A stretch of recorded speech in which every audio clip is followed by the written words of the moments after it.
This is where the fun begins.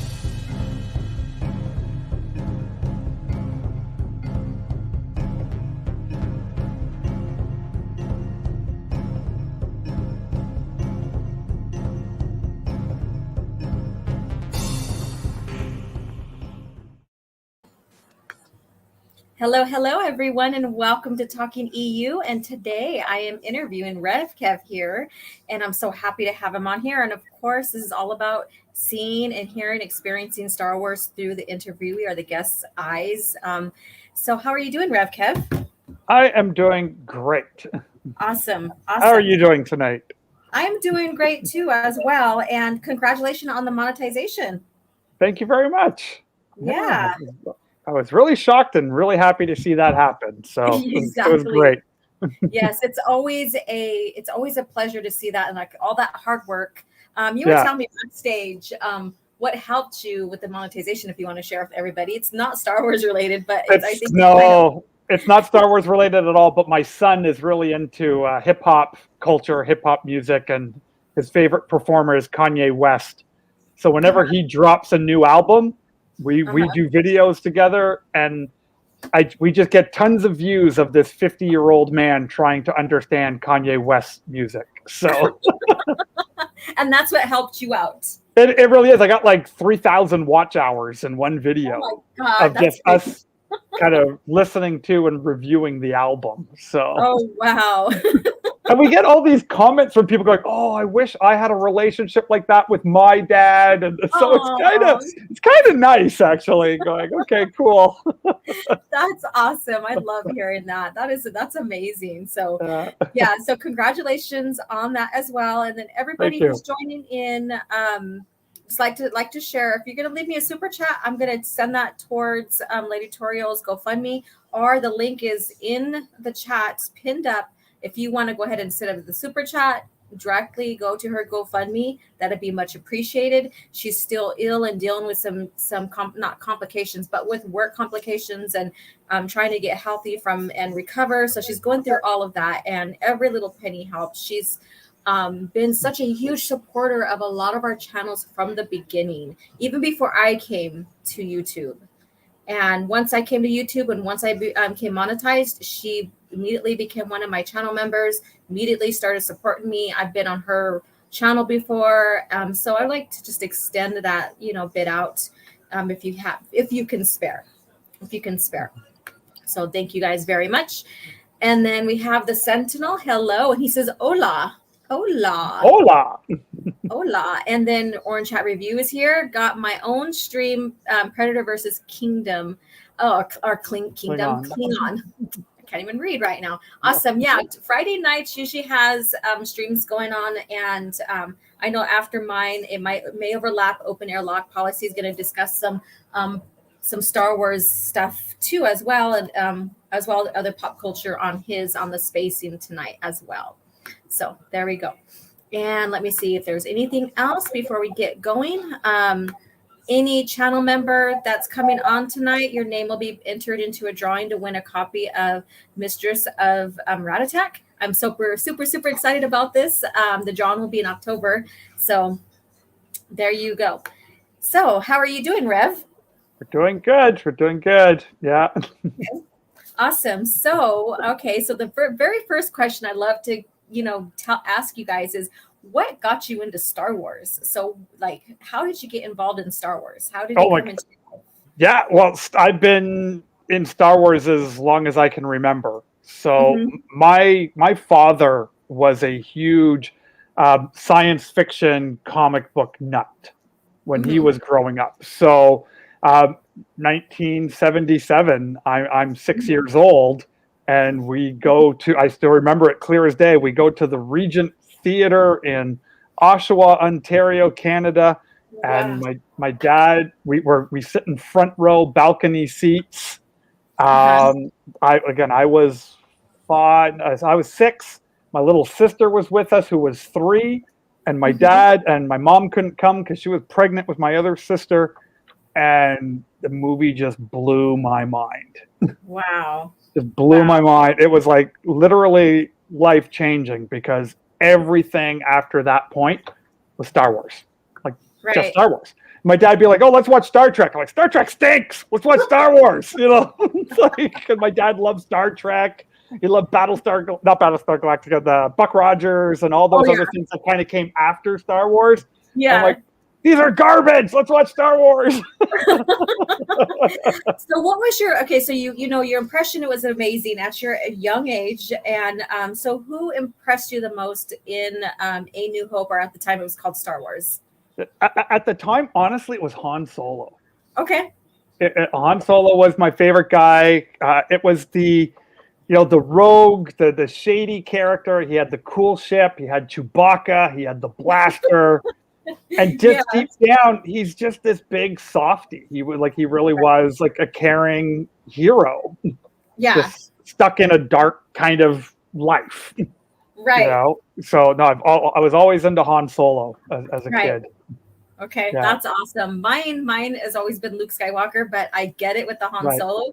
But I gotta compliment you on your setup back there, because you have all your books behind you. You have your reading chair. It looks amazing. You look like you're just there. I'm like just kind of all ready to relax and and read. Look at that. And then you have your figures. Those are Funko Pops, right? Yeah. So that's So what I did when I was starting to get really angry at Disney Star Wars, I was like, I need to find some things that I love about Star Wars again. And so that's when I started collecting the EU, and I started collecting the Funko Pops, just again to make Star Wars. I was actually on my channel kind of with the hashtag Make Star Wars Fun Again. Yeah. Which was what I was really trying to promote. So, and all of this, I actually only started collecting this since the pandemic.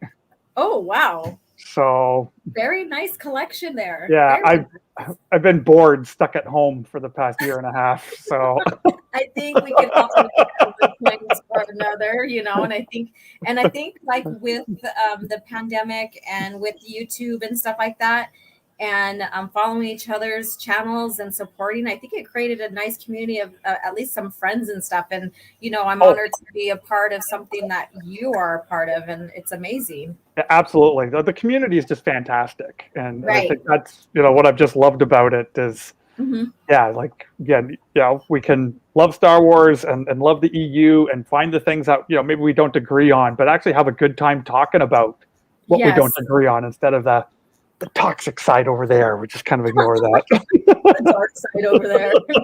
I don't know. It's funny. Soul Assassin just popped in. Howdy, y'all. Please hit the like button and share the stream. And thank you again, Soul Assassin, for coming in and modding. I'm so glad to have every single one of you guys here, whether you're a channel member or not, subscriber. Your support is greatly appreciated. So after you got to see a New Hope or Star Wars in the movie theater, after viewing all of the first three films, or the OT, which one is your favorite? I would have had to have said growing up it would have been Empire Strikes Back. Just and funny story about Empire Strikes Back. So when we went to go see it as a family.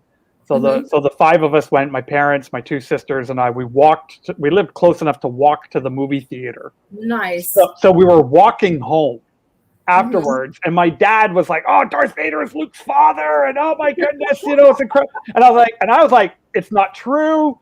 He's lying. Liar. He's just trying to trick Luke." And that was funny. And then I remember years ago, I saw an interview with George Lucas, and it was talking about the psychological shock on children to hear that revelation of Darth Vader being Luke's father. Yeah. And he actually talked to psychiatrists, and he said children that were not emotionally mature enough to handle it would just assume he was lying. Right. And so I was like, oh, so I guess I wasn't emotionally mature enough to handle it. He hit that on the nail right there.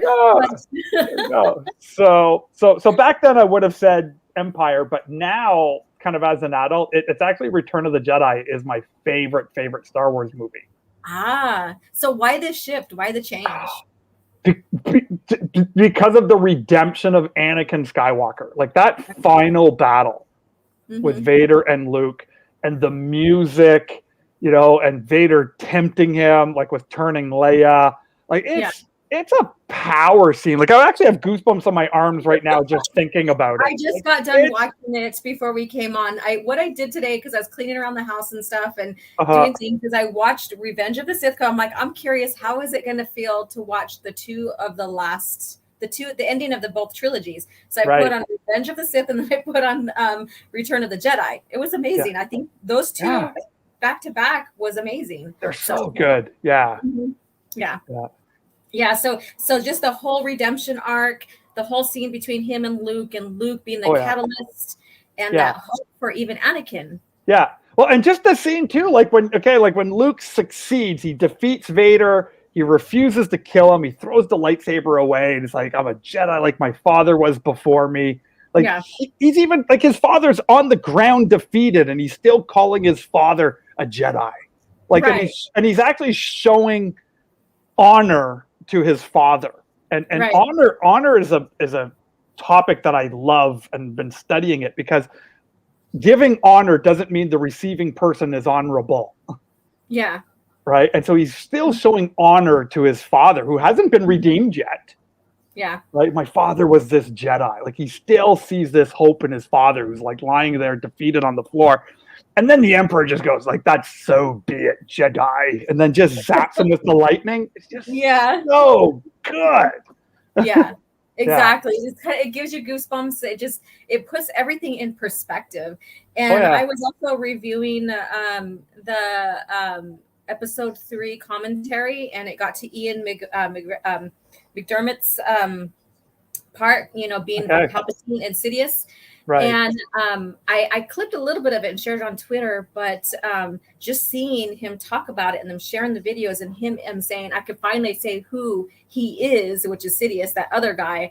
And it just gave me goosebumps, because then you realize how much he manipulated Anakin. Oh, yeah. How much he was a manipulator of the galaxy. He orchestrated both sides of the war. That's right. Yeah. Yeah, so it's like, just twisting everything, twisting everybody, for his own purposes, his own gain. Like it's just really cool. Yes. So I know who this is, but tell the audience here, who is your favorite character? My favorite character is Anakin. Anakin Skywalker. Okay. Yeah. All right. So for I know you liked his redemption arc and everything, but just go ahead and go into a little bit more in depth on why he's your favorite character.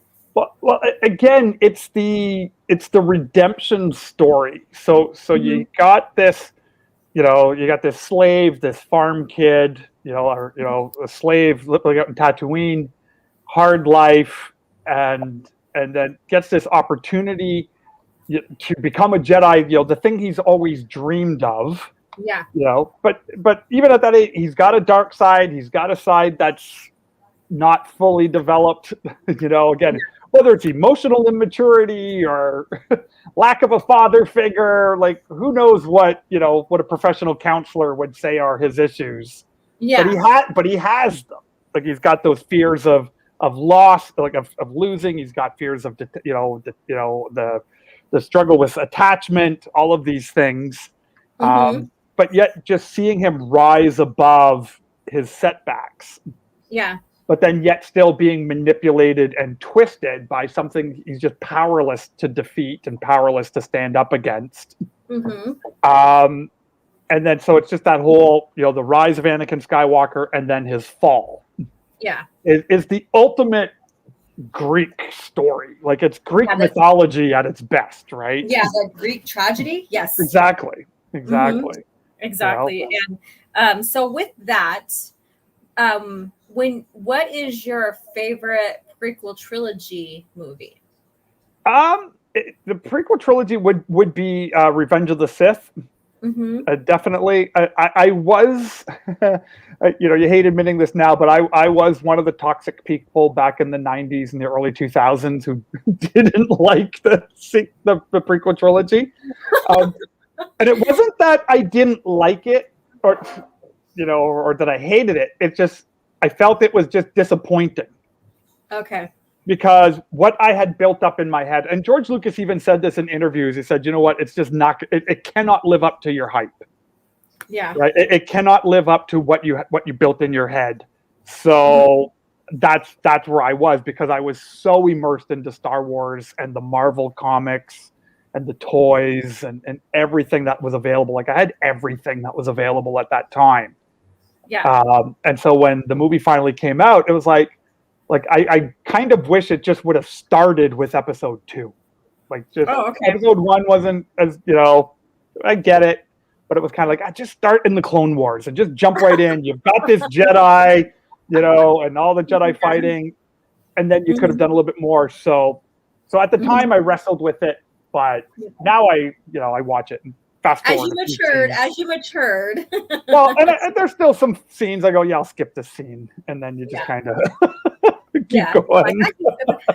I've rather enjoyed the Phantom Menace myself. I didn't think it was bad.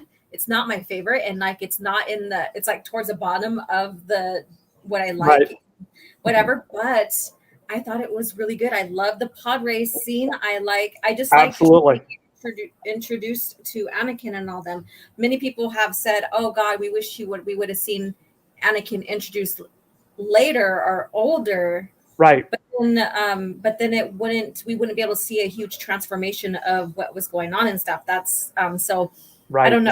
So I'm going to get to the super chat. Hold that thought real quick. Yeah, okay. For sure. Abunas, $5 super chat. Thank you so much. Hey, go to Lady Toriel's GoFundMe. So thank you so much for supporting her. This is a great thing to see. The Legends Gallon, my favorite Rev. They have to catch catch the playback, as I am still on dad mode. Much love to both. Rock on. And if I can only talk today or read. English is optional. It's all good.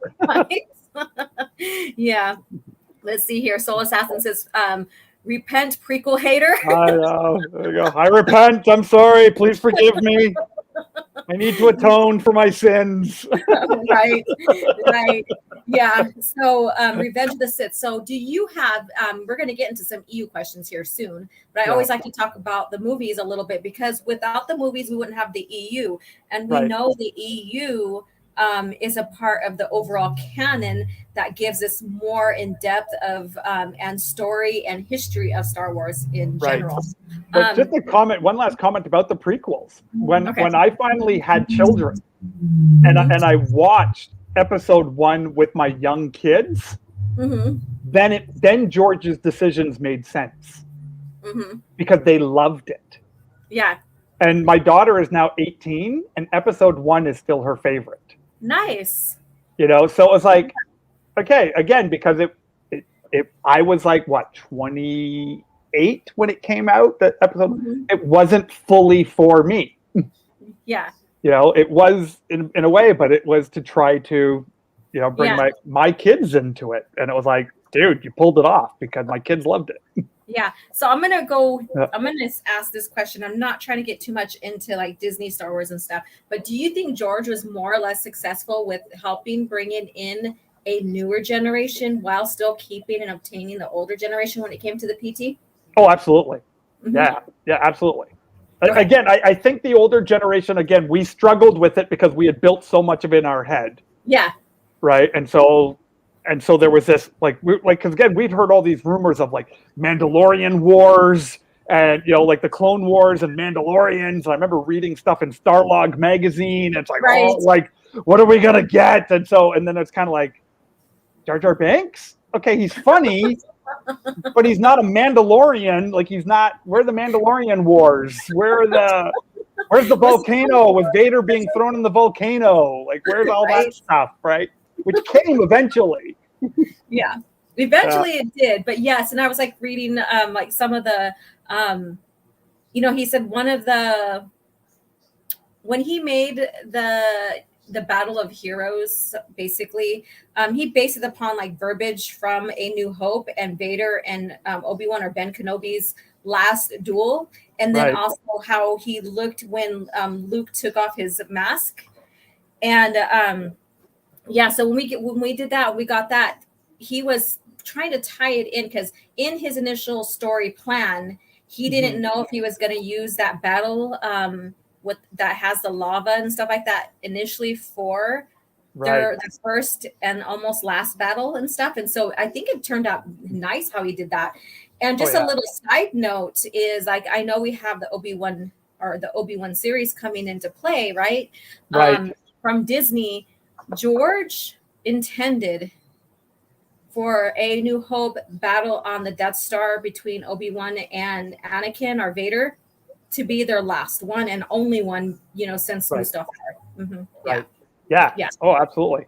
Yeah. Yes. Well, and I find that's where so much of the stuff, I know we'll talk about this in a bit, but where I just can't get into, like, trying to introduce all these Disney stories in between Revenge of the Sith and A New Hope. Yeah. It's like you keep breaking it more and more. Right. Because there was no hope in that time period. Right. Luke's the new hope. Right. There's no hope. Dark times for a reason. Exactly. These are the dark times. Like, there was no hope. Right. So Jyn Erso, she can't bring hope. The Clone Wars, you can't bring hope with the Bad Batch. Like, there's no hope. Yeah, like pointing her okay, so I promised myself I wouldn't get into this, but we're gonna do it, and then we're gonna leave the subject. There we go. We'll leave it fast. But like in the Alphabet Squadron, they made it sound like it was her, Jyn Erso, or whatever her name is, made it sound like she was the one that was the hope. Right. Yeah. And I was like, what? That's such a huge disconnect. And I'm like, do you understand the property and what George was intending, or do you even care? Right. Yeah. Well, even making the weakness in the Death Star a man-made intentional weakness, for me, took away Luke's like the uniqueness and the specialty of Luke Skywalker. Mm-hmm. Because anyone could have done it then. Yeah. Like, anyone could have blown this thing up because it was already a weakness. It was man-made, where it was like, originally they studied the plans, and let's face it, anything that has a power core, if you drop a proton torpedo into it, it will blow up. Right. If I put a match in my gas tank in my car, it's going to blow up. That's basic mechanics 101. Right. Right. But by saying it's man-made, you don't need a Jedi. You don't need someone special. Someone else will eventually do this. Yeah. And it just kills the importance of Luke. It sure does. Yeah. Let me see. All right. I'm echoing again. How fun. Okay. There you go. Sounds pretty. It doesn't sound that bad in my earphones. Oh, okay. So on this, what was the first novel you read? So the very first novel I got Heir to the Empire. I got the pre-release copy of Heir to the Empire. Okay. So there was the hardcover that had come out. It had this special orange band around it, saying the saga continues. I think it was actually released like maybe a couple of months before before it came out all over the place. Like, I got an early copy of it. Okay. And I don't even remember how I got it, because I was still just some punk kid at the time, but I managed to get my hands on it. Might have been in my comic book store or something like that. Mm-hmm. And I remember I was actually on vacation at my parents' cottage, and I remember just read the whole thing in like 2 days. That's the common story I've heard with these novels that were being released. Yeah. Everybody gets through them like within 2 days, within a day. Oh, yeah. They can't put them down. Yeah. And again, it was just kind of, because again, it was just like, again, it was the first time we heard of a clone, of a clone dark Jedi. It was like, this crazy clone of a Jedi. Okay, that's cool. Grand Admiral Thrawn. It's the first time you were learning more about the military side of the Empire. So you're getting to learn a little bit more about that, and that was really cool. The rebellion, trying to create a new government. That was cool. Because everything about it was cool. Mm-hmm. I think there was only like 2 pages in the whole book I didn't like. Oh, wow. Interesting. Yeah. And I remember them clear as day. I hated the scene when they were talking about hot chocolate. Oh. It just bugged me. Because it was and when Luke was contemplating about like him being a Jedi training and Obi-Wan and all that. Was that and it wasn't that it was the fact that they were commenting about hot chocolate, this drink that Lando had discovered, called hot chocolate. And it's just like, I don't like when Star Wars uses a name of something from our world. Yeah. Like, we have hydro spammers, not a screwdriver. things like that. So you have the lifts for elevators, exactly, and the pressures for the bathroom and stuff like that. Yeah, exactly. So that was just he was even nitpicking back then. So yeah. So we have Robert DaCosta in the EU. Every single rebel group that poked its head between episode 3 and 4 got utterly destroyed by the Empire. Luke, being a Jedi blessed by Obi-Wan, gave the Alliance a ton of moral and legitimacy. Yes. Very cool. Yes. So once you got through Heir to the Empire, what was your impression of the EU? Because that's usually people's introduction to the EU. Right. And that's basically Heir to the Empire basically was responsible for the company under George, and it was George's idea too, to make one continuity under one canon from the movies. So all media of Star Wars would now be connected within one history. So what was your impression over the overall trilogy? Yeah, well, again, for me, it fit on, again, I remember years ago, again, can't remember if it was in the Lucasfilm Fan Club magazine or Starlog magazine. It was in one of those, like George Lucas basically saying, like Star Wars is a family story. Yeah. Like, it's a story about family, and it's about a grandfather, a father, and the grandkids. Right. And so you had Anakin Skywalker, the grandfather, you had Leia, Han, the parents, Luke as a father, and then grandkids. Like, he's always said that as long as I can remember.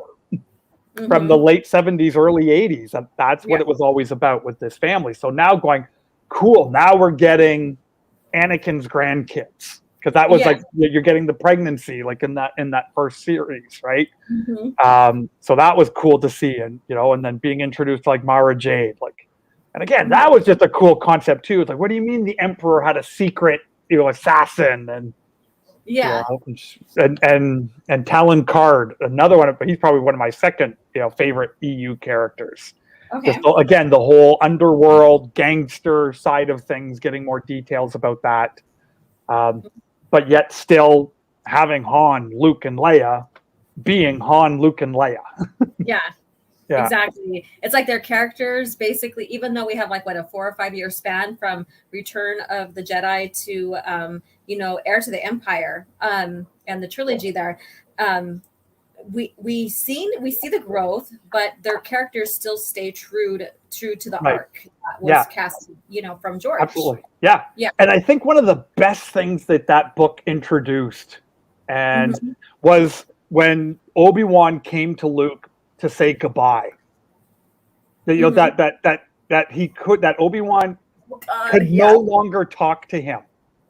Right? And for me that was so powerful because again it set Luke up. Like, he had his guides, he had his mentors. But you don't just have these Force ghosts just showing up doing anything and everything and being just as powerful dead as they were alive.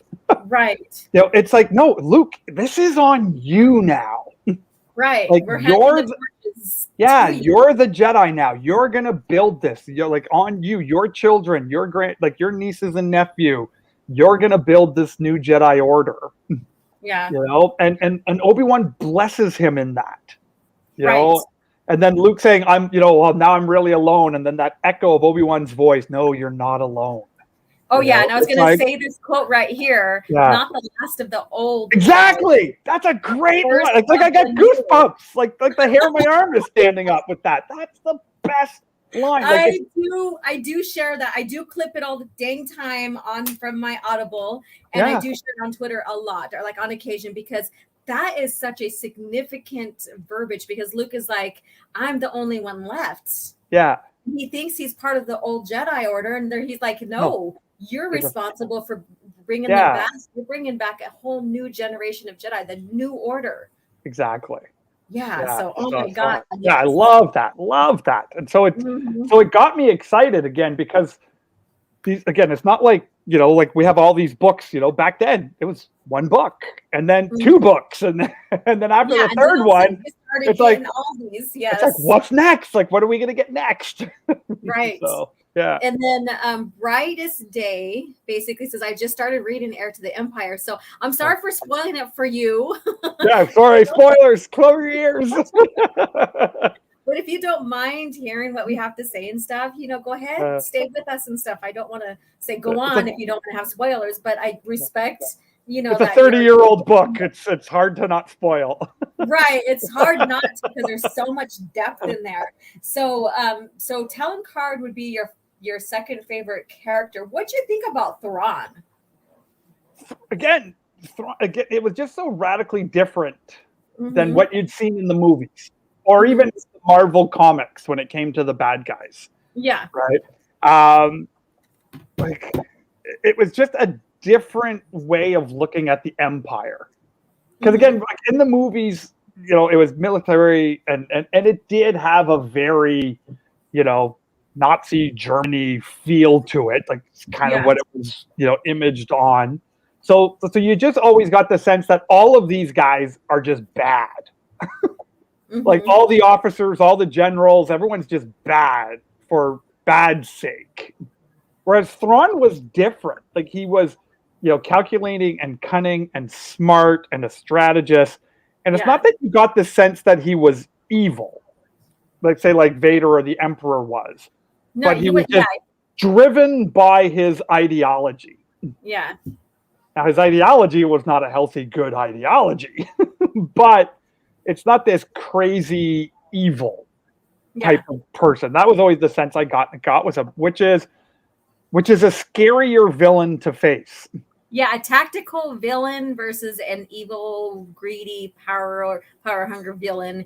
I think your tactical one, because they have that genius. Yeah, Palpatine was tactical. He was also very evil. He had all of those, but between Vader and Thrawn, Vader's the very evil one that, put fear. And I bet you probably the first time you seen Vader, you probably went home like, holy crap, what did I just see? What the hell? Exactly. What was that? Oh yeah, absolutely. Yeah. What was that? And like, oh, it's scary. Yeah. Yeah. And then you hear breathing like that. You're like, oh my God. Oh yeah, exactly. But go ahead. Yeah, so Thrawn just represented a different type of bad guy for me. Like it was just like, how do you defeat? Because like the Emperor, yes, he was cunning and all of this stuff, but evil just like in every Disney movie, like Disney, in Snow White, the witch always defeats themselves. Like evil tends to destroy itself. Yeah, because it's just so greedy and just gets so lost in its own evilness. Whereas ideology is a different fight. It's a different battle. Like when someone is just committed to that cause, committed to that idea, it's just it's a different kind of scary. Right. A different kind of enemy. Right. A different kind of scary, different kind of enemy. And it was almost like you liked him so much that you didn't want him to be evil either. Right. Yeah. Well, it's it. It's like, okay, well, this guy might make a good dictator of the galaxy. Who knows? It's like, yeah, he's trying to destroy, everybody that, was against the Empire anyways, because he has the same ideologies, and all of that. So Robert DeCosta says, not having a cookie cutter dark Jedi, a main villain, was a big risk for Zahn. He took a risk. Lucas let him do it. And today we all love the blue guy. Absolutely. Yeah. Yes. We all love the blue guy. We got the Chiss. We got to see it through Thrawn. We got to see how tactical he was, what kind of a genius he was with how he looked at cultures through their art. All of that. Something very, very different. Yeah. Very, very different. So, well, and the Empire's manipulation of the Nogri, I love that too. Again, starting with Vader and then continuing with Thrawn to keep that race enslaved. I was like, this is good. Just good, powerful stuff. Yes. Yes. Yeah. What was your favorite novel? Like if you had to absolutely pick a favorite novel, not a series, but like a favorite one. This is gonna be tough for you. Usually it is a tough question for everybody. It is. Because I haven't read all. I mean, I bought them all, but I haven't read nearly all of them. You're still moving through them, yeah. Yeah, okay. nice. As of right now, because that usually changes. Mine changes too on occasion. Sometimes I'm like, I'm feeling this, or I'm feeling that, or whatever. So I would say I probably have a tie of two. Okay. The Last Command, Okay. So the last one in the Heir to the Empire trilogy there. I love, because I love the ending of that one. When he has the lightsaber. Yeah. Oh yeah. Like just the ending of that book was so good. Yeah. And the one that we had done several months ago on your book review was the Darth Maul Shadow Hunter. Oh, Shadow Hunter. Oh, Stig was to be so happy about I love it. I'd never read it before until we did it on your show. Oh my goodness. I loved that book. It was so good. And the characters were interesting, and the shock ending in that one was just like, this is so good. Right. And I never cared for Maul that much. I mean, I knew he served his purpose, and I really didn't like him coming back in the lore. Yeah. And then Stig's like, you need to read Shadow Hunter. And I'm like, okay, I don't really care for him. So I kind of like skimmed over that book because I'm like, yeah, whatever. And then so I'm like, okay. All right. So I have a little soft spot for Maul, but you know, he's still not my favorite character and stuff. At least my opinion grew on him a little bit more. Right. Yeah, there you go. Yeah. You know, and speaking of literature review, and I have to talk with you guys in the chat because we need to nail down the date. We are right now in the process of reading Truce at Bakura, which basically happens a day after Endor.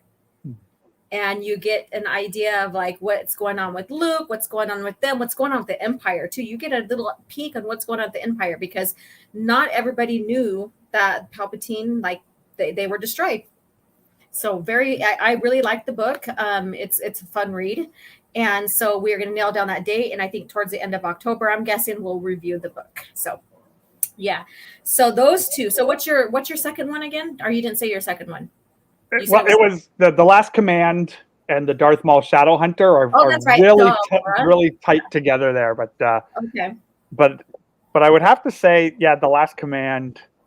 Again, I just loved how that book ends. You know, the battle with Luke at the end. Again, I won't spoil it for anyone who still hasn't read it. It was just so good. And, well, if you guys have not read this book that came out like what 91 or 1991 is something when it was like published. That, yeah. May 1991 is when the hardcover came out. Right, there you go. Yeah, it's 30 years. It's like I had hair when that book came out. So. Yeah. You're like, I had hair. I had great, glorious hair back then. Thick and curly and wavy. Now it's like, and then it's all here now. Now I'm bald by choice. And then Saul Assassin says, Shadowhunter is dope. He was a Terminator. He was a Terminator in that. Exactly. Yes. Yeah. Can't be reasoned with. Can't be bargained with. Doesn't know pity or remorse. Right. Will not stop until you are dead. Yes. So, okay. So from what you've read so far and seen so far, what would you say is your favorite Star Wars era? So we have like the Old Republic, we have the prequel trilogy or the prequel time era. We have the Dark Times, the Clone Wars, which is within the PT. So I don't say that they're separate. Mm-hmm. We have the OT era, and then we have the New Republic, and then we have the New Jedi Order. So like I said, I don't know how far you read yet. And then you have I believe it's the Legacy era after that. Right.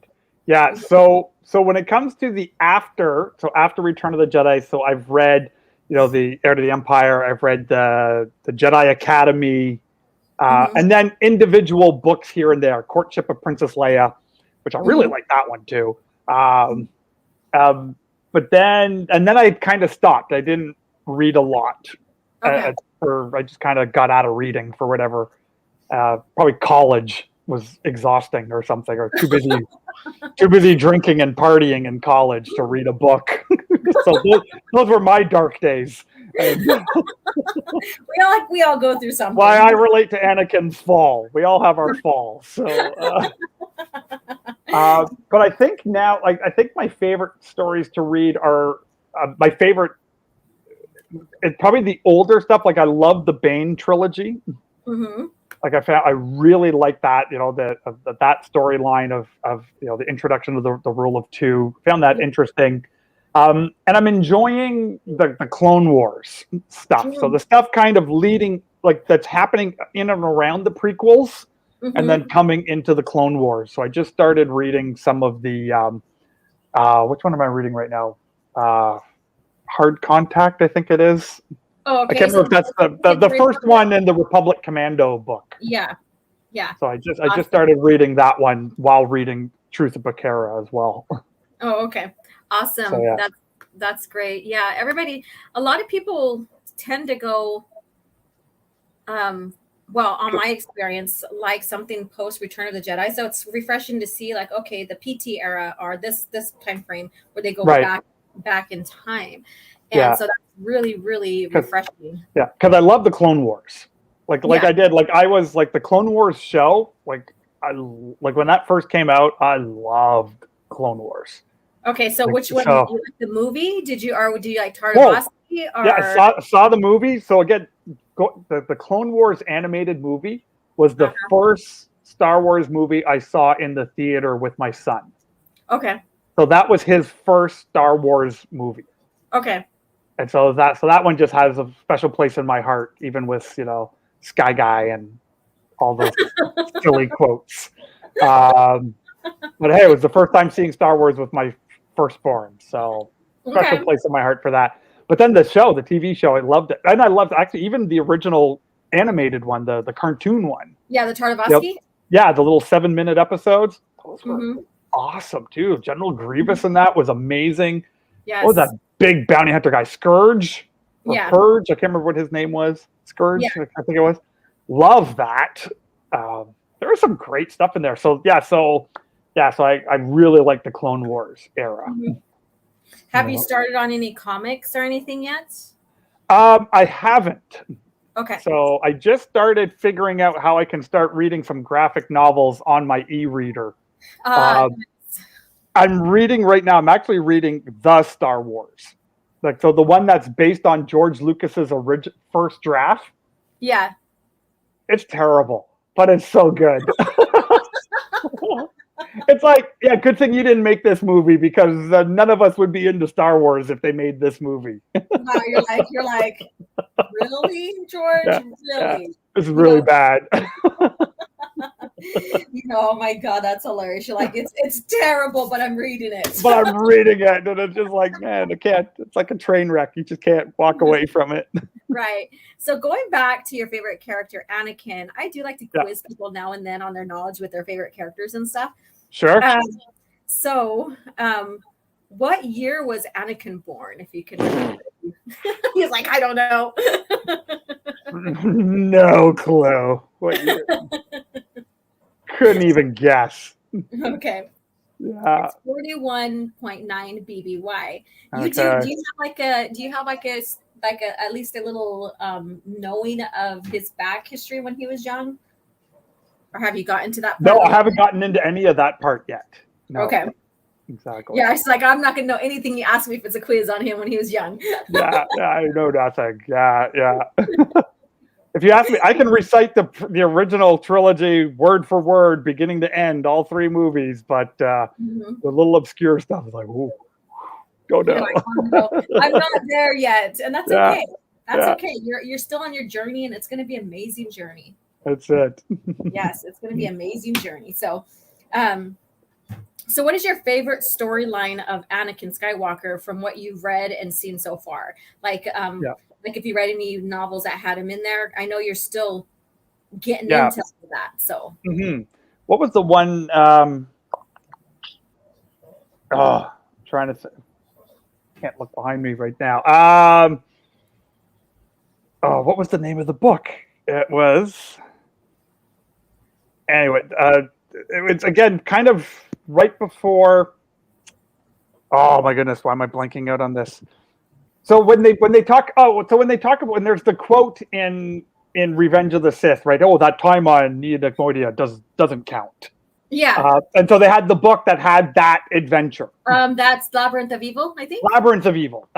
Yeah. So that was another great book. Yeah. I really like that one. Again, just Anakin and Obi-Wan's relationship. You know, Anakin just seeing him more in the Clone Wars. and actually seeing what was going on with this, like that, and trying to find Newt Gunray's chair and all of that kind of stuff that was going on. Again, I liked, and that is what I liked about the Clone Wars TV series too. Like, it just added so much. I think what the movies lacked, jumping from episode 2 to 3, which made Anakin's fall seem too quick. When you get into the Clone Wars and you get into these novels, okay, this was not quick. Right. Like, this was like his, basically like his soul just being chipped away. Like, slowly, everything that goes on, every adventure, every death, every, victory, but it's still just chipping away, making him more and more vulnerable to the Emperor, to Palpatine. Yeah, exactly. Right? Yeah. Have you watched the stream when we talked about his about the Battle of Jabim comics? I didn't. No. Oh, okay. So that's one thing. Once you get into the Republic comics and all that, that's during the like right before and during the Clone Wars. Once you get into that, you're going to get into some great stories that deal with Obi-Wan and Anakin. So I won't share any spoilers with you on that whatsoever, because you like Anakin so much. I think you need to experience them like the first time on your own without someone telling you. But there are some great stories in it. Like Battle of Jabim is one storyline that I think that you would really, really love. Okay, we'll have to check that one out next. Yeah. Yes, and I'll send you a link so you can get the electronic comics for that. Cool. That'd be awesome. Awesome. So let's see here. So I already got what you thought about Darth Vader, but go in a little bit more into like what you thought about him when you first seen him, and then watching his story through the OT. Like, what was your impression of him? All of that. Darth Vader was, again, as a 6-year-old, when you saw Darth Vader come in through that door, like in the opening scene, like he was just so, like it just filled the screen. Even though he didn't say anything yet, he didn't even do anything. Like, he's literally just standing there, right? And standing there with a bunch of stormtroopers behind him. And then just as, you get this buildup of who this character is, you get the sense right away he's this fallen dark Jedi, that he's devoted himself to this ancient religion that no one else believes in anymore. And people openly mock, his religion, and then he just chokes everyone who mocks him, and the ability to destroy a planet is, insignificant next to the power of the Force. Right. Just giving you this sense that he's just so much greater than everything else around him. I loved Vader. Again, I wasn't afraid of him. Like, all my posters in my room as a kid were all Darth Vader posters. Okay. It was, and that's why I've got this kind of, my stormtrooper armor is kind of just up over there. So it's like I like the bad guys. The bad guys were awesome. Yeah. So because we know that the 501st basically was he commanded the 501st. Yeah, exactly. Yeah. So what did you think about the 501st and stuff? Like, what, because I know I don't know how much you know about them, but I know that you're very familiar with them. Right. So you mean in the books or in real life? Well, in the books right now, and we'll get into real life. So in the books, because we know, I think it was the 501st. And correct me if I'm wrong. Zahn is the one that honored the 501st, right? Or brought in the 501st, and then that was what I believe it was. Yeah. I'm trying to think now what the order of it was. So the club, I think the club came out first, and then they honored it, putting it into one of the books, but I can't remember which book. Yeah. I remember now. I'd have to Google that again. Yeah. But again, just this idea that Vader's got, Vader's fist. That was the name of the garrison. And these guys are just the top of the line stormtroopers. And I've always said, Darth Vader is incredibly epic, just on his own. But standing in front of 100 stormtroopers, it's just next level epic. Right, because he only wanted the best, right? He only wanted the best, and that's what the 501st was the best of the best. Exactly. And I think they said, like Thrawn even mentioned in the trilogy, that people, if you get promoted quickly and there's excellence aboard Vader's ship, you know, so once Right. Vader's ship went down into the Death Star and stuff like that, there went that legacy. Right. Yeah. Yeah. And so you just lose all this, and people who just went on these crazy missions with them, and they wiped out all the Jedi, the remaining remnant, and getting rid of them all and hunting them down. It's like right. Great. Yeah. And so watching Anakin, who now has taken the name on Vader, march up into the temple with his 501st. How did you feel about that? Oh, that scene was amazing. The only way that scene could have been better is if his lightsaber would have been red. Okay. like if Sidious would have just given him a new lightsaber. I don't know, like that's just me nitpicking. And if he would have had some more Vader armor already. Yeah. I think he wasn't through the transformation yet, because that. But I think that's what I was looking forward to the most, was seeing Vader in his armor, right, wiping out the Jedi. Like that's right. But it was still that scene and the music and just them marching in nice and slowly. It was just like, oh, this is brutal. Like this is so good. John Williams did such a great job with the music. The mood from the music, the quiet tones when it needed to be quiet. I mean, that right there alone was epic. Oh yeah, yeah. And to portray something so tragic in a PG-13 movie, like how it's challenging. Yeah. Like how do you show Anakin's evil? Like for him to fall so bad that he wipes out younglings. And he destroys his friends, like people that he would have been in training with and grew up with, and he's just wiping away everything from his past life. And you have to do it in such a way that it's still PG-13. I think the music carried that, and the way George Lucas filmed it, and the angles and the darkness of those scenes was just like, that's how you portrayed something so tragic. Yeah. His fall is the greatest tragedy that the galaxy has ever seen. Right.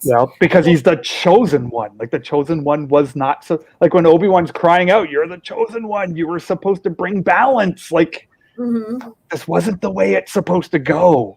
Yeah. Right? But see, they had an ideology of like the chosen one's supposed to probably be this like person who is all good and whatever, but they didn't realize that there's no stipulations on the chosen one, and that how he got there was exactly the way he was supposed to get there.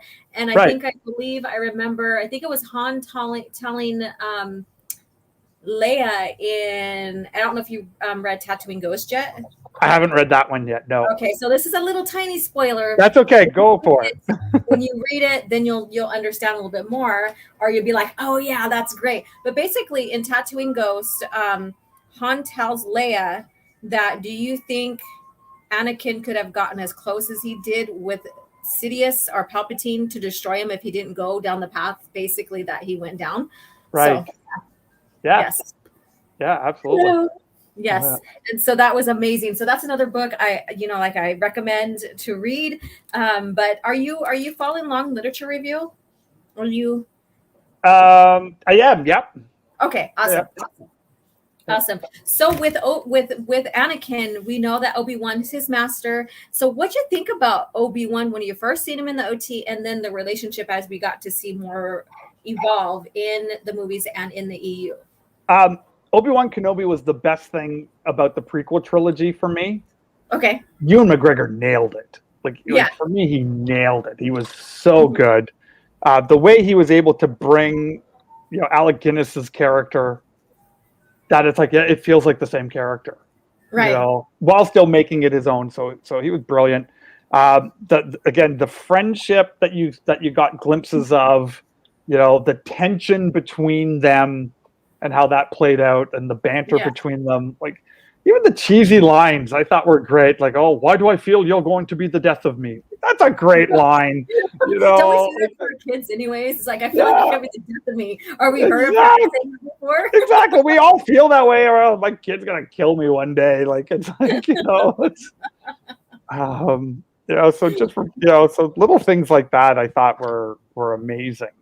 And again, what I liked about the Clone Wars was it added to that relationship, because again, the one of the things with Revenge of the Sith, which is by far my favorite prequel movie, you know, when they part ways, when Obi-Wan and Anakin part ways, they're good. Like, Anakin's actually apologized. Like, he's apologized for his behavior. He's like Anakin knows there's something wrong with him. Yeah. Right. And he wants to do what's right. You know, and he apologizes to Obi-Wan, and Obi-Wan forgives him. He says, don't worry, like, you're going to be a great Jedi, and all of this. And then it just dissolves, like, in a couple of days. Right. Like within hours. So within the mission where they have to part, you know, he goes to, Obi-Wan parts and he parts, and that's when everything goes downhill. That's where. That's right. We start seeing the manipulation even more, you know, with that visit with Anakin to Palpatine and stuff. Now, with that, what did you think about with the council having Anakin as the liaison to Palpatine? Yeah, well, the council were morons. they were, you know, and I think, again, some of the EU stuff, you know, ties in on this, as some of the things that I've been learning about it is that's why the old way of doing the Jedi had to change. Yeah. Because it just didn't work anymore. Like, they become so focused on the way they always do things. Yeah. That, you know, the galaxy had changed, but they didn't change with it type of mentality. And, you know, it seemed like every decision that they tried to make to stop this from happening just fed into it. Yeah. It's like, you already don't trust Anakin, so why are you letting him talk to this guy that you're suspect of? You know, so you're taking two people you don't trust and putting them together. Yeah. Okay, that's bad. That's a bad leadership principle in any organization. You know? Yeah, you just don't do that. You just don't do that. I don't trust you, and I don't trust you, but I'm going to put you guys to work together. It's like, no, you don't do that. So that was, you know, don't do that. And then because Anakin wanted to do what's right. Like, you saw that turmoil in him. And even when he goes to Yoda, and it's like, what do I do, Yoda? And Yoda's like, just put away your feelings. It's like, so Yoda's a terrible counselor. You know, it's like, you're the first one I've heard say something like that. Yoda would make a terrible therapist. You know, like, just put your feelings away. You know, it's like, it's like, it doesn't quite work that way. Maybe his species can do that, but humans have a hard time doing that.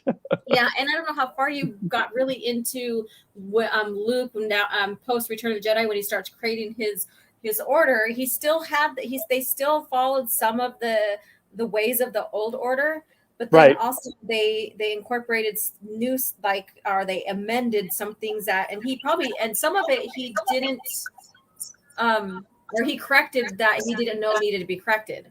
And so from there, you know, we have they still talk about emotions and not let them overwhelm you, about controlling them and stuff like that. Look at Open Air. He's all gone. He's sharing the gone. And stuff like that. So what you know, how Luke created the new order, do you think that was very smart of him? I think so. Yeah, absolutely. Like I've read the Jedi Academy, you know, trilogy, and then I've read a couple of books afterwards. And again, it was, well, Soul Assassinator commented here in the chat as well. You know, the Sith evolved. You know, and I think, and that's what Luke had to do, and that's, again, Obi-Wan's line from, you know, the Thrawn trilogy. Like, you're not the last of the old; you're the first of the new. Right. Like you're bringing new hope. Yeah. Like, again, that I don't think we give enough weight to that title of Episode 4. Like, it's this new hope. So Luke is this new hope, bringing, you to the galaxy. And so it's not just him as an individual, but it's going to be his legacy that comes after him is going to continue this new hope. Right. All right. Did you read Revenge of the Sith novelization? I did when it first came out. So it was a lot. So it was a while ago. It's been a while. So you're familiar with the very last chapter called The New Jedi Order. Then if you can remember that. Right. And that's where Yoda realized that he was wrong, that he made a mistake on training the Jedi to fight the Sith of 1,000 years when he witnessed that they evolved and that he should have evolved the Jedi. And then realizing that Luke will be the one to evolve them. Luke will be the one responsible for the new Jedi Order. So that brings me chills right there. And I'm like, I wish they would have put that. I wish that would have been included in the movie to give more understanding. Again, because it just shows that Luke has this legacy, like that he has. It's not that he's just going to redeem Vader. It's not that he's going to destroy the Sith, but that he is bringing something larger than himself back to the galaxy. Right. Which was his dream. Like when Luke is on Tatooine looking up at the stars, like he wanted something greater.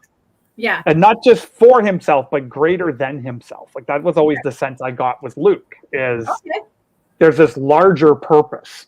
Yeah. In the galaxy. And that you can make a difference no matter who you are. So you're the son of this great fallen Jedi Knight. You can just bring something so incredible to the galaxy that the galaxy needs. And you're going to suffer and you're going to sacrifice and it's not going to be easy, but it's going to be worth it. Yeah, exactly. And Stick Kenobi says, foreshadowing in episode 1, the shot at Jin's funeral, or Qui-Gon Jinn's funeral, Kenobi and Padme are between Anakin and Palpatine in the shot. They are his protecting versus Palp, and they are his obstacles to get to Anakin. Right. That's a great point. That's a really, really great point. And then Stick has a question for you before we move on. Is the new book collection complete now? I'm missing 10. Oh, so you're very close. 10 novels left. I think there's like 148 in total or 150, something like that in total. I'm missing, and it's predominantly the ones around in the Clone Wars. So I'm missing. It's the. I'm not. Luke only wanted power. That's what all of us want in life. All of us just want our power converters in life. That's the human condition. It's like, man, I just wish I could get my power converters. He's like, life would be so much better. And then Small Time, hello. Matthew Stover's Revenge of the Sith novelization complemented the movie so well. It did. Yeah. It did. And I love that he met with George Lucas, and they sat down and they went through everything that George wanted in the novel and all that. So that novel was really, really well planned out. Okay, so Open Airlock, he says, time to work on ref books. So ref books? Reference books? Reference books, probably. Yeah, I was like, ref books? Like, yeah, reference books. I get that. So, yeah. Let's see here. And then, so with that, so Obi-Wan, then Yoda, you had your hot take on Yoda and about how he handled things and everything. So how did you think about, or what did you think about Mace Windu? I didn't like Mace Windu. Okay. Yeah, so this is going to get me a lot of hate, but that's okay. I found, again, I don't know if some actors just didn't know how to act against the green screen. But Samuel L. Jackson, who's a great actor. Yeah. I felt his character was just mailed in. Like it felt very cardboard, like that he didn't know what to do with it. But again, that was just, again, from what I saw on the movies. Like I don't know anything that what they've done with the character. Like I know I've got a couple of books where I think he's the main guy in them, which I haven't read yet. It was just, yeah, it was just kind of like he was just kind of there, and again, another guy who just kept making stupid decisions. Yeah. It's like, this is not hard. You've got, like, you guys all know how powerful Anakin is. Like, you guys know this. Like, you know how powerful he is. Right. Throw the kid a bone and help him. It's like, you see it. Like, if I see somebody struggling that bad and I know they're that powerful, am I just going to say, oh, I don't trust you, Anakin. You stay here by yourself. It's like. And then him will go tither off to someone that's going to give him the attention. Well, that's exactly. Maybe you want to keep him really close. Like, and you know he's got parent issues. You know he's got father and abandonment issues. Like, you know he's suffering from all this stuff. So be that for him. Yeah. Like, and Mace Windu could have been like Obi-Wan was trying to be his mentor, brother, father. Yeah. And I think George was trying to create this push and pull that, that fed into, like the angsty and doubtful and, persona of Anakin, and then Palpatine using that against him because Palpatine's like, oh, well, they don't really trust you that much, but I do, basically. Right. They don't love you. I do. Right. Right. You're not family there. I'm family. Yeah. Which is ultimately what he was longing for. That's why losing Padme, he cannot lose her because it was family. Right. Like, you can't, family is so crucial. And I think that's where the Jedi fail, is because they were no longer family. It was an order, but it was no longer family. Right. Oh, this is a great segue, but I'm going to read these from Stig real quick, and then I have some more questions. He says, Labyrinth of Evil as well. It set up Revenge of the Sith perfectly, and Lucas followed it and referenced it in the movie. Correct. And then read Labyrinth of Evil and watch episode 3 right after. Enhances the movie big time. Yeah. No, definitely can see that. Yeah. And then Soul Assassin, just take Anakin to 1313 and buy him a few Twilight dances. A few drinks at 1313 solves everything. Right. And thank you so much. The BS is real for the $5 super chat. Hello to you. Yes. So with that, you said you read the Jedi Academy trilogy. So what was your overall impression of the trilogy? Again, I liked how Luke's character in that, and again, just his growth in that. So now he's stepping into the master role, and what is that going to look like? He's got to figure this out, because when you think of it, his direct mentors, it's not like he had years and years and years of mentors investing in him and teaching him how to do this. It was kind of done on the fly, done very fast.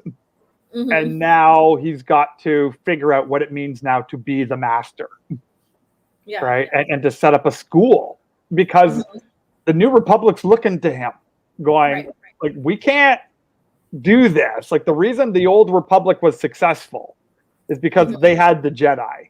So, hey, Luke, no pressure, but we need more Jedi, right?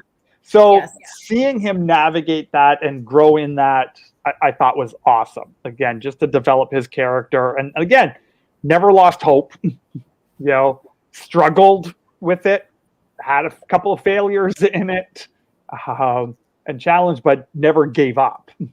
Right. And I even liked, the first book when they were just going around trying to find Force-sensitive people. And I like the fact how they introduced some technology in there, even though in these books they never say it. But what are the devices looking for? Like, there were midi-chlorian counts, right? Like, I think, like, if I'm not mistaken, that series came out before the prequels ever came out. So the fact that the Empire had devices to scan people to see if they might be Force sensitive.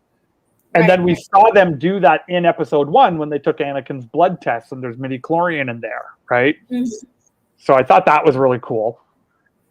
And again, also because I am a Han Solo guy. The Kessel scene in the first book was amazing. Like, I love the way they did Kessel when Han and Chewie were captured and put into slavery in the spice mines of Kessel. Oh my goodness. Like, again, every time, like when I read that and then when I went to go see Solo, I'm like, what are you doing? Like, you had the best book on the spice mines of Kessel. What is this place? This place makes no sense. This place is it's a planet, not an asteroid or whatever remnants of a planet. Yeah, but just again, when you're sending slaves into this huge pit, which is pitch black, to mine the spice, because if it comes into light, it gets ruined. You're in complete, total darkness, and it's cold, and it's like your body gets numb, and working so hard as a slave. Oh, and by the way, there's big giant spiders in here. That was so good. Right, and these are these spiders that they're very sensitive to light, so they can't be out there very long. Exactly, and they were the ones making the spice, I think, if I remember that correctly, and they're mining and stuff. And it was like, that was so good. So that was, for me, was a great trilogy. Again, just watching, the lore that's being built, and the start of. And again, the bad guy, the ghost in that one. Exar Kun. I was going to ask you about that. So what did you think of Exar Kun? Again, new concept, right? Which hadn't been introduced before, but kind of like, so we had seen Force ghosts, and now suddenly you're seeing like a Sith ghost, and him manipulating, things and manipulating people. Like again, that was again like. Just the whole kind of mythology, religion and all that stuff that George studied when he put Star Wars together, right? Well, it has that. Like, you have like good voices speaking to people, whether angels and spirits or the Force. Well, you've got bad things speaking to people, the Sith, demons. It just showed that that battle for people, like, which voice are you going to listen to? You're going to listen to this good voice, you're going to listen to this bad voice. So I thought that was just a really cool concept that like kind of like underrated. Could they probably could have even done even more with that. I don't know if they did or not, but well, George kind of did. He was inspired by the double-bladed lightsaber that Exar Kun had. Okay. And he got that idea from Maul in The Phantom Menace, episode 1. Okay, right. So there you go. And so George put in a lot of EU for world building for the PT. Right. So, and that's including Labyrinth of Evil. We do have the Jedi Academy. So what did you think about Luke being not defeated, but put into a coma by Exar Kun, who was a Sith? He's a Sith spirit. Oh, yeah. What do you think about that? I forgot about that. Because it's a while ago that I've read the third book, read the series. I just recently reread the first one. I read the other two when they first came out. So I can't remember. I don't remember about that. I'm drawing a blank. That's okay. That's okay, because I understand, like, when you have read it a while back, there's so much that you take in that you forget. But the point I'm coming across is, or like, I don't know if it's a point or not, but is that Luke was not perfect. We know that, right? He always struggled. He always had that fear of falling to the dark side. Even though he met the fear head on, he was not afraid of it, but he was afraid of himself going to the dark side, and so he always had that conscience about himself, about trying to stay away from that. And then he always needed help. So he wasn't this kind of character, even though he's the hero, though he's like the main, like one of the main characters of Star Wars, because it's based upon his family basically. Right. He still he still was defeated at times. He still needed people help him to get him out of these situations. And at this point, it was his niece and his nephews, the twins, that helped him out. Oh yeah. That sounds familiar now. Yeah, I remember. It's like all coming back. Vague memories of this now. Yeah. Yeah, and then and then did you read Dark Empire? The comic book, yes. Yes. Yeah, okay. So what do you think about that with correlation to, to like Thrawn and Jedi Trilogy? Right. So I didn't like Dark Empire when it first came out. Loved the art style of it because that was just very different. But I never liked bringing the Emperor back. Yeah.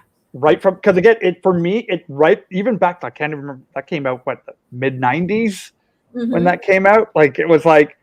It took away from Anakin's sacrifice for me. What I did like was Luke going to the dark side and messing around with that, going, I've got, how am I going to defeat this? Kind of like what you were saying earlier, like, Anakin having to get close to Palpatine to defeat him. Right. Yeah. And so Luke doing the same thing. I just wish it wouldn't have been the Emperor. And which is funny because in any of the books I've ever read, there's like one line referencing that storyline. I think in the first Jedi Academy book, it's mentioned very, very quickly in passing. But I've not read anything else that talks about the Emperor coming back. I think you haven't got to the Hand of Thrawn duology yet by Zahn yet, so that's later in the timeline. Didn't read that yet. It is referenced. Zahn didn't like the fact that Dark Empire was coming out the same time that the trilogy was coming out. Okay. And he didn't like the fact that George sanctioned for Palpatine to come back as a clone. Right. Okay. And then so Mara Jade thinks there's a little tiny spoiler, and you probably will like this. Yeah. Mara Jade's like, I'm not even convinced that was the Emperor, because he was a clone. She goes, I don't even think it was. Okay. So, yeah. There you go. Which is cool. Well, and so there we go. It wasn't really the Emperor. It was just something else. So it was just a clone, and that wasn't really him kind of deal. So they make it very vague because they had to correct that because George, he did have a plan, with point A to point B when it came to Anakin and his rise and fall and blah blah blah and the whole story, right? Yep. But he, we know that things changed and he didn't have it all narrowed down yet for the PT, and this was made before the PT. He did say it was okay for the cloned Emperor to come back. Right. And then he brings the Emperor, then he decides all his choices with what had happened with Anakin, his rise and fall, and the Emperor and stuff like that. So it kind of contradicts in a sense, but it's Dark Empire came out during a time frame where the PT didn't come out yet, and it wasn't fully fleshed out the way George wanted it to be fleshed out. Right. So that totally makes sense. Yeah. Yeah. And the same here with what Stig said. Dark Empire was written as a follow-up to the old Marvel comics, as they didn't know anything prequel related back then. They also didn't have a canon yet either. Correct. They didn't establish exactly then. Or they started to, and they had to start to clean it up because they wanted everything to be, together. And so I would say if you're going to put Dark Empire in a canon tier, that's S canon at best. Okay. Like, kind of fuzzy, kind of there, fun read. Well, and it had some great stuff in it. Again, like the battles of Coruscant and everything that was going on there. Luke, finding holocrons and then stepping into the dark side to get close to Vader. It was Snoke. I'll see myself out. It was Snoke all along. Like he was the real villain of the entire thing. Snoke. Yeah, George didn't even know it was Snoke when he created it. It was Snoke. It's all Snoke's fault. That's that. Oh my God. So with that, you'll see. Let's go back to Jedi Academy trilogy. What did you think about, if what you can remember, what did you think about Leia in that? Because in that, we didn't really talk about her whatsoever yet. Not very much. Yeah, Leia, I'm trying to think where it fits in the timeline. So she's had the kids by this point. Yeah. And she's pregnant for the third, if I'm not mistaken, right? At the beginning of the book? I believe so. I think it overlaps with Dark Empire, really. I think it Yeah. does. Let's take a look. Yeah, because there's a gap in the books. I don't know if they've done something else in the comics, but like, so you've got the Thrawn trilogy, you know, where she's pregnant for the twins. She has the twins, and then it's Jedi Academy a few years later. The kids are older. I can't remember if they're like 4 or 5, something like that, and she's pregnant again. Honestly, I remember back in the day, so me and my buddies, so we used to like go to the local comic book store, you know, the local bookstore. We'd get these books, we'd go to movies, we'd hang out, we'd read this stuff. Back then we'd drink too much, and then we would just talk smack about Star Wars. Sounds like a nice evening. It was a great childhood, a great young adult life. But I remember, like, we used to sit around and going, man, they need to use Leia for something more than just a baby factory. Like, we would say this, like, it's like missed opportunity here. Like, they need to, like when are they going to do something with Leia really, really cool? Because she was always more just concerned about her babies, concerned about the babies, having another baby. And it was just like, no, Yoda said there's another hope here. Like, you need to, you know, do that. Yeah, exactly. You know? They need to make her more than just a baby maker. That's what, you know, drunk 20-year-olds talk about when they are in a pub talking smack Star Wars. It's like, do something cool with Princess Leia, apart from just having babies. Because, you know, we were all single and didn't understand girls back then. So it was Carrie Fisher was hot, right? And so she shouldn't be a baby factory right now. Yeah, she should be something cooler than that. Like the next, you know, but then I know, like, and again, I haven't read these books yet. I know that does come. Right. You know, and they do that with Leia. So yeah. So how far did you read post Return of the Jedi? Like, far in? I read the very first book in the Legacy of the Force. No. Oh. Yeah, Legacy of the Force. I read the very first one of that. Betrayal? Yes. Actually, I read half of it. Okay. I read half of that. And then I've just kind of read standalone ones here and there. Like, I read all the standalone, like the Tales of the Bounty Hunter, Tales of Jabba's Palace, like those kind of standalone books. Yeah. Did you read iJedi? Have you read iJedi? I haven't. Okay. I haven't read that one. I'm going to ask you about what you felt about that, but I won't then. Yeah. Because so people say it's a shoehorn tie-in of Cornhorn into the Jedi Academy through iJedi, but I don't want to put that impression on you, and I already probably did. So sorry.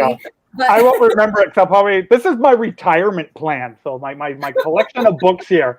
I'm hoping to retire in 15 years. You know, and so I've got 30 years of reading here. So awesome. Awesome. It'll take a while. Okay. All right. So with what little you know about the solo kids, I don't know if you know too much about Ben Skywalker. I don't think you got to him yet. He was in the beginning of Betrayal. So I got a little bit about that in there too. And yeah. Okay. But again, I don't even know why maybe I'll bring you back in a year and interview you and see how far you've gone. Exactly. I'm very, very interested to see your opinion once you get more into these books, and then your opinion on like some of the characters afterwards. Because when you get more post Return of the Jedi and you move towards even a new Jedi Order, and I really want to hear your opinion on New Jedi Order, because we are dealing with different bad guys. They're not the Empire. They're not the Imperial remnants either. Yeah. And it's very dark. Yeah. If you thought Sith was dark, these are dark. Yeah. So I actually have the first book of the New Jedi Order on audio cassette. Okay. So again, audio cassette. Like I've got it's on my shelf over there. Like I'm looking at it right there. It's over there. And I used to travel a lot. I used to be a computer consultant for years. I used to travel all over the world doing computer consulting. And so I used to I moved to audio cassettes for books. Okay. So I had Dark Empire on audio cassette, which was awesome. It was Yeah, you so got the well drama done. one, right? Yeah. Empire drama. Yes. Exactly. And then same as the New Jedi Order book. So I listened to that first one. Okay. On cassette. And again, when, not to spoil it, but when they killed the character they killed, I was like, I'm not reading this. I was like so mad. It was just like, I'm not reading this. because he was, related to my guy. So you're not allowed to kill him. No killing. Yeah. So let's go back. Since you said you read the Bane trilogy, right? Yes. Yeah. Okay. What was your impression on Bane? I loved that series. So that, again, I read that. I can't remember if I read it when it first came out or years later. I actually really love anti-hero type stories. Yeah. So back when I was younger, I used to read a lot of Michael Moorcock novels. Okay. So I don't know if you're familiar with that. So he wrote about this character called the Eternal Champion. Yeah. So again, kind of this guy who was always resurrecting and living in multiple realms. Mm-hmm. And his life was always a tragedy, like just always a tragedy, Okay. So Darth Bane for me is another one of those tragedies. Again, he like in like the fall of Anakin Skywalker, here's just a guy in a bad situation mm-hmm. that really has no other options than to go the way he goes. Okay. Right? Yeah, Erica Melne Bone, exactly. The Michael Moorcock books. Those are great books. And so Bane for me was kind of like that too. Like it's the anti-hero. Mm-hmm. Right? So you've got his dad and humiliated by his dad and everything. Crazy. Yeah. It's like, no wonder he went to the dark side. Well, exactly. It's like there's no choice. Right. Like what other option does this guy have but to go mm-hmm. the way he went? It actually reminded me a lot. The Joker movie that just had come out there, was it last year or 2 years ago? Again, like there's no option. Like this guy wants to do what's right. He but nothing's working out for him. The system is stacked against him.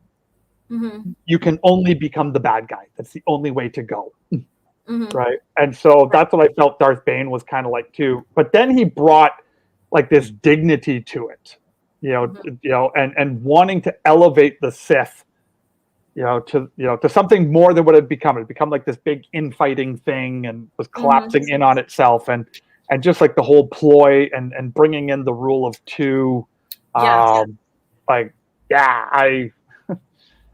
I've always said to people that the hero is only as good as the bad guy makes them to be. Yeah. If you have a bad villain, you don't have a good hero.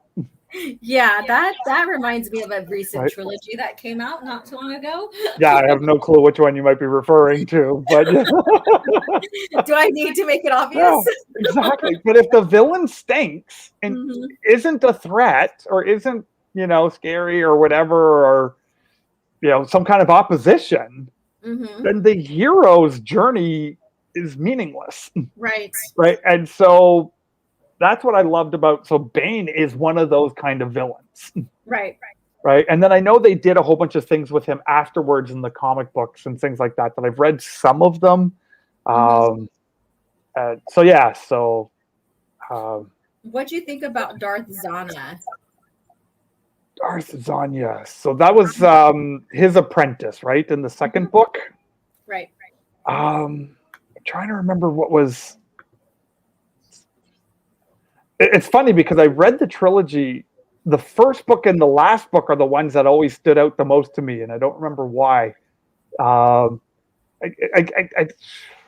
have to look her up again because it was one of those. It kind of. Again, because it started introducing, and correct me if I'm wrong, but it started introducing that whole tension of now you bring in an apprentice and they're mm-hmm. plotting to kill, the master. Right. And so she just didn't come across as a, here you got Darth Bane. Mm-hmm. And then she's kind of like there. Yeah. That's kind of the way I remember it. It didn't play out for me the same way as, say, like, Sidious overthrowing, Plagueis, or Anakin trying to overthrow, Palpatine, things like that. Yeah. And I think maybe it wasn't as dramatic because this is when we first get the rule of two being created, because Bane is responsible for creating the rule of two.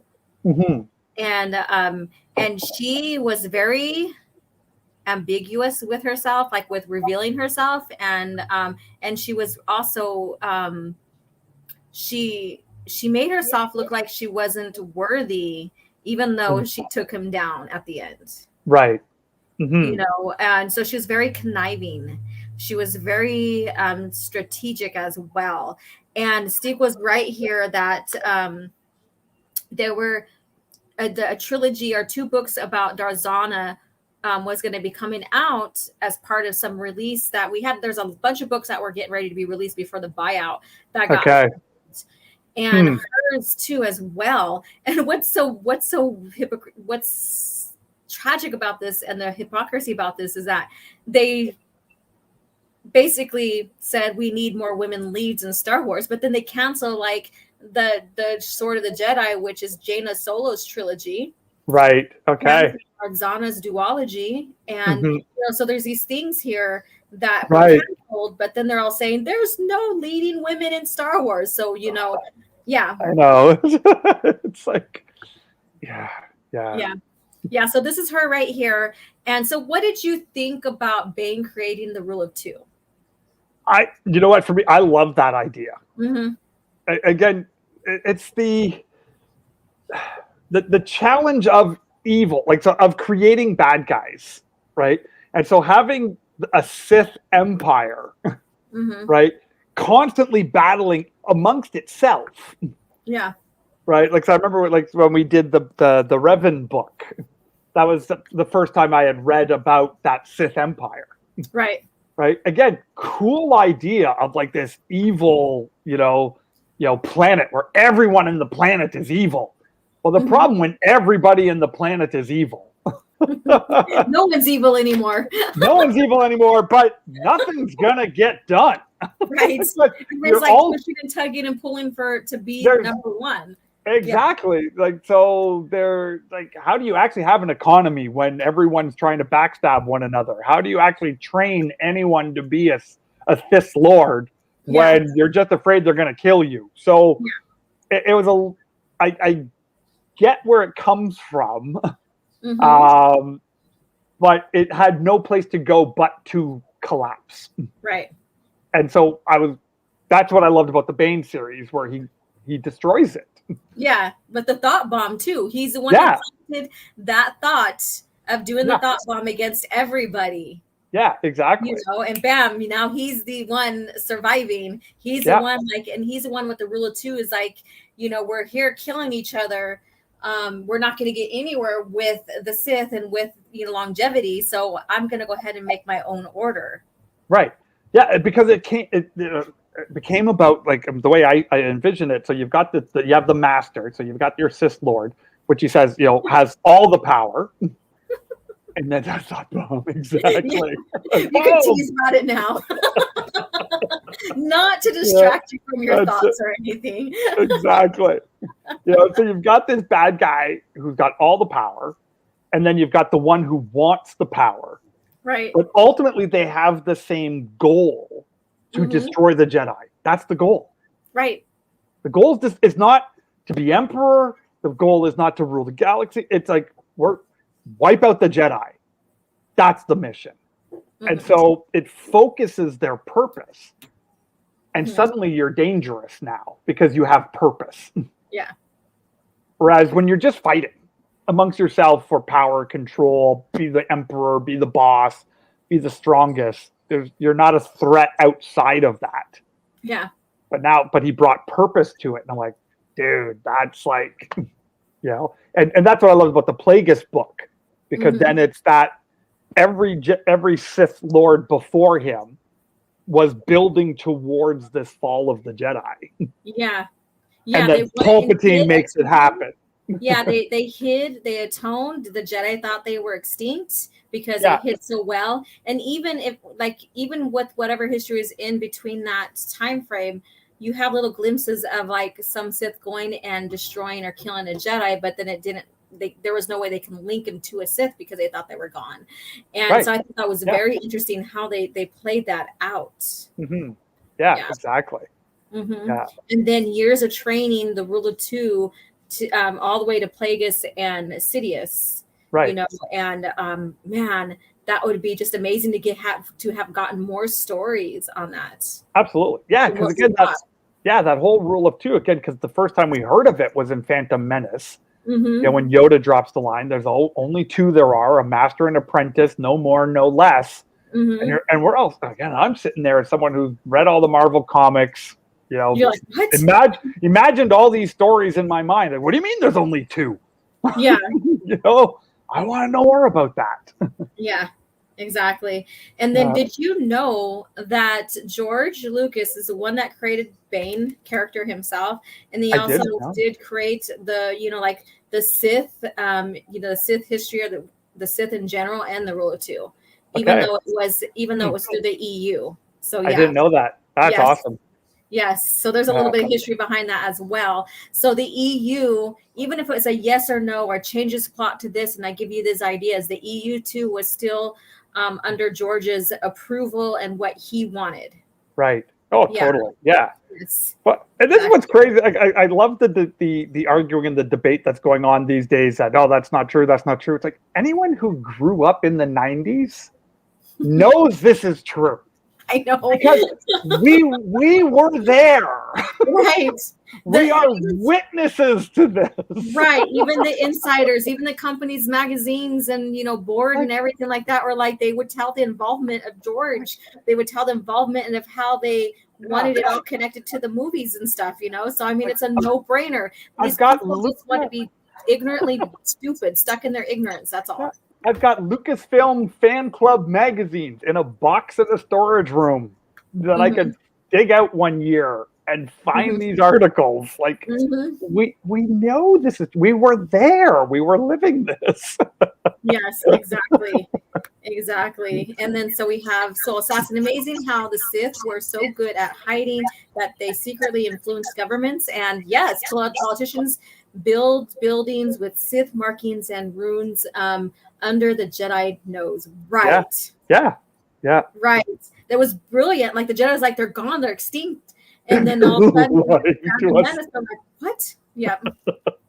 They were lying to us in the 90s. We've been lied to for 30 years. It's a conspiracy. We've been lied to. My life has no meaning anymore.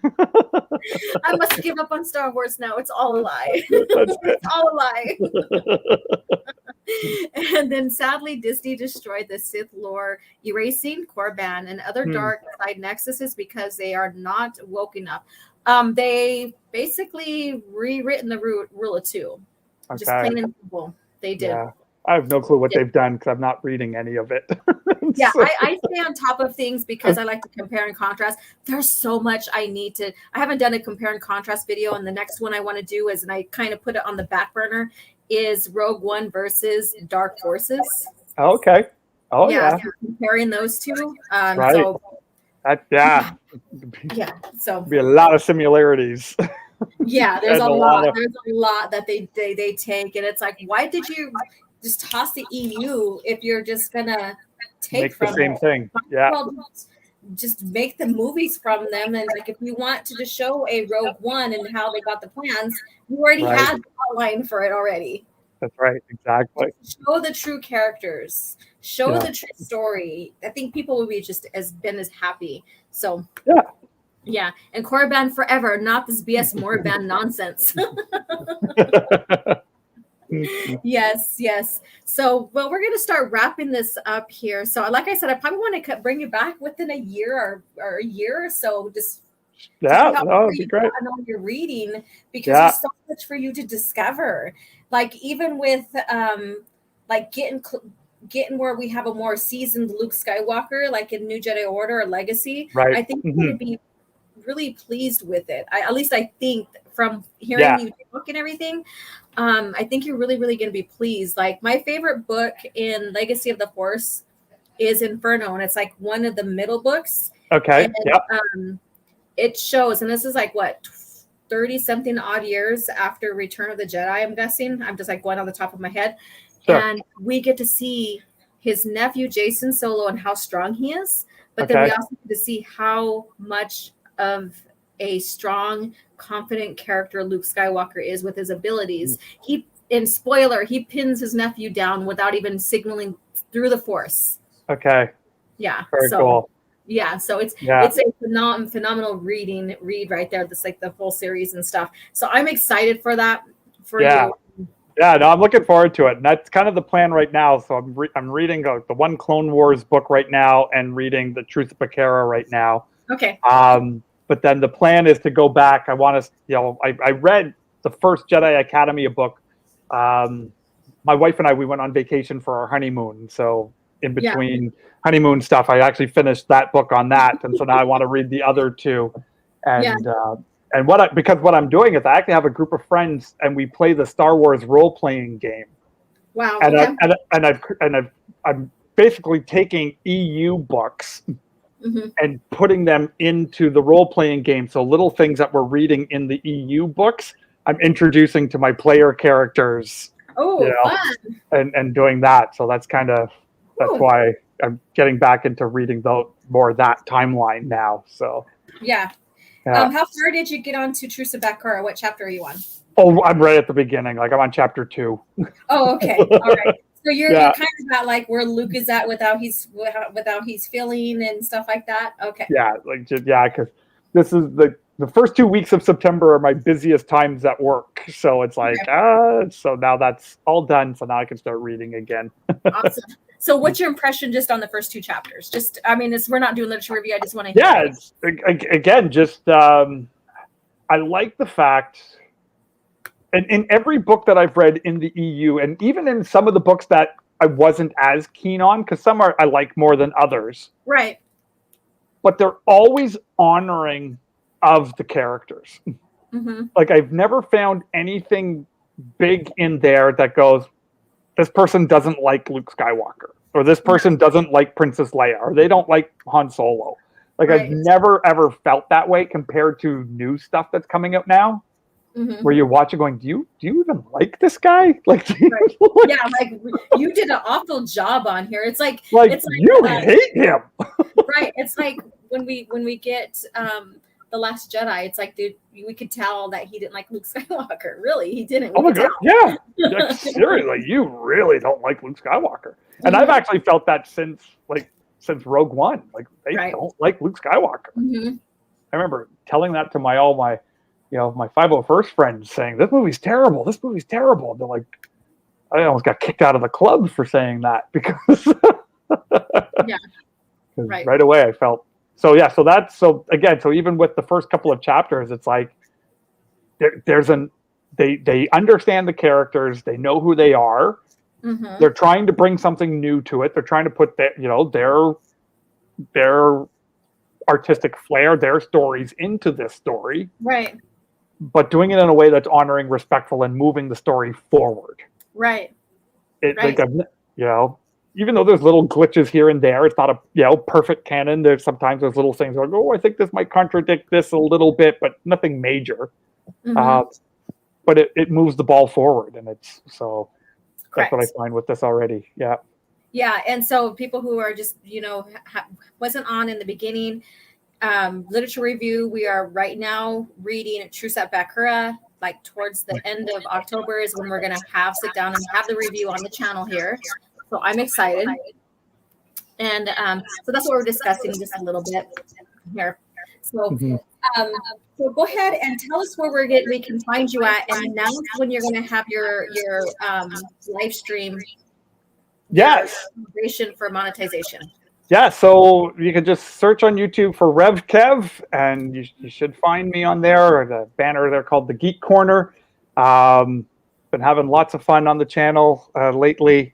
I just had like a 1,000 subscribers celebration. It just feels like a few weeks. Did that a few weeks ago, And then my son and I made 2 videos that got 3,000 watch hours on it. So now I'm monetized. Congratulations. I'm so happy for you. Thank you so much.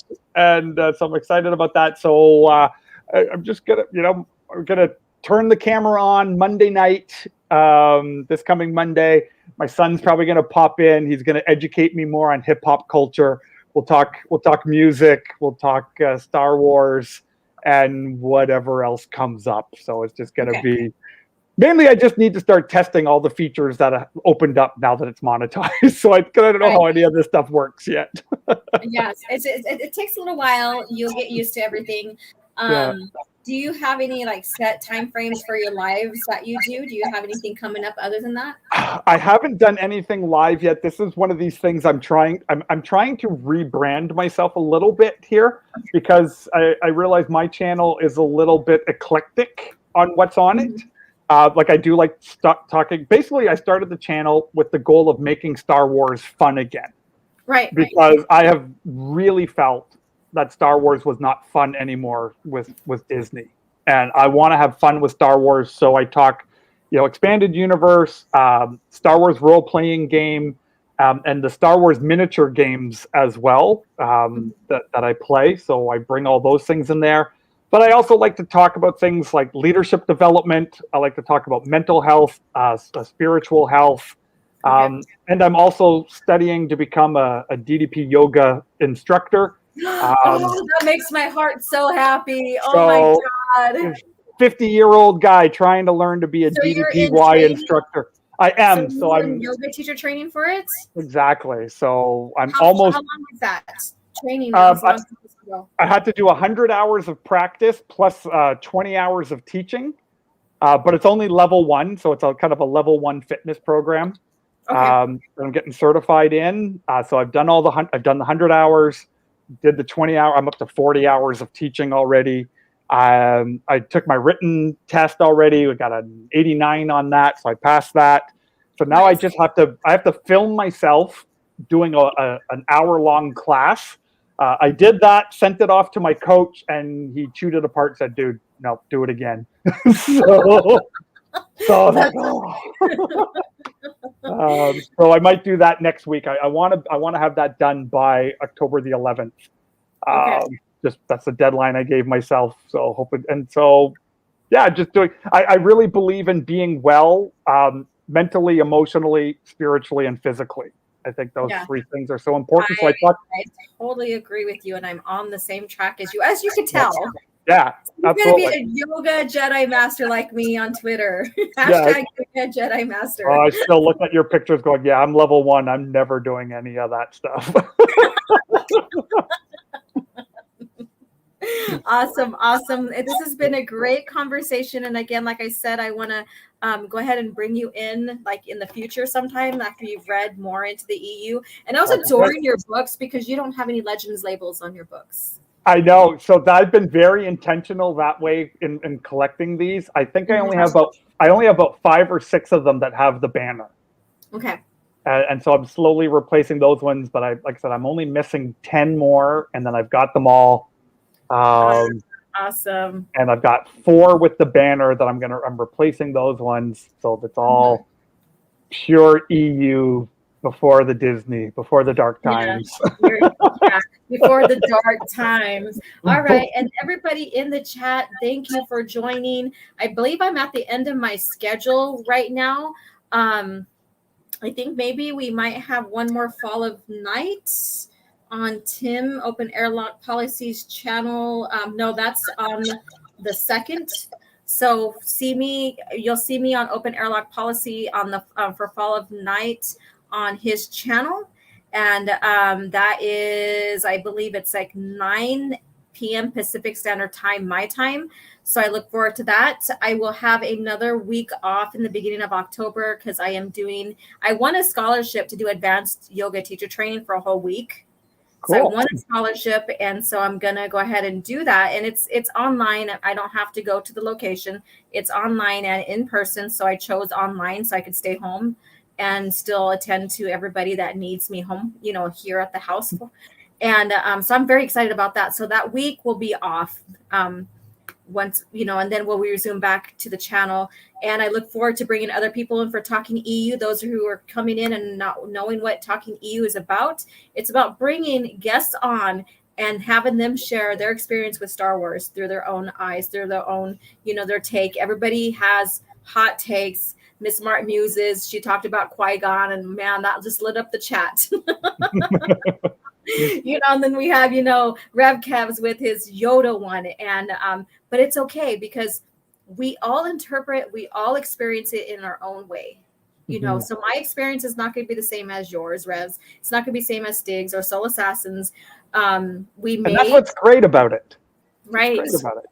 We will learn something from each other as well with it, or we may even introduce something like, oh, I didn't see it that way. Okay, I get what you're saying. And that's the beauty of Star Wars. That's the beauty of George Lucas making this in mythos and different various cultures. We can all relate to it. Can all relate to it. So it's a beautiful, beautiful thing. So thank you guys for popping in.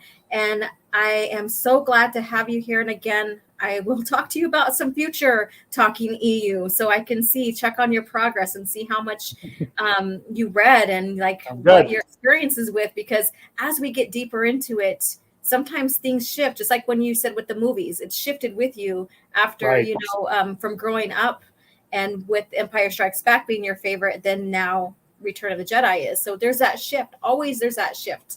Yeah. So exactly. So thank you again, everybody, and may the Force be with you. Take care.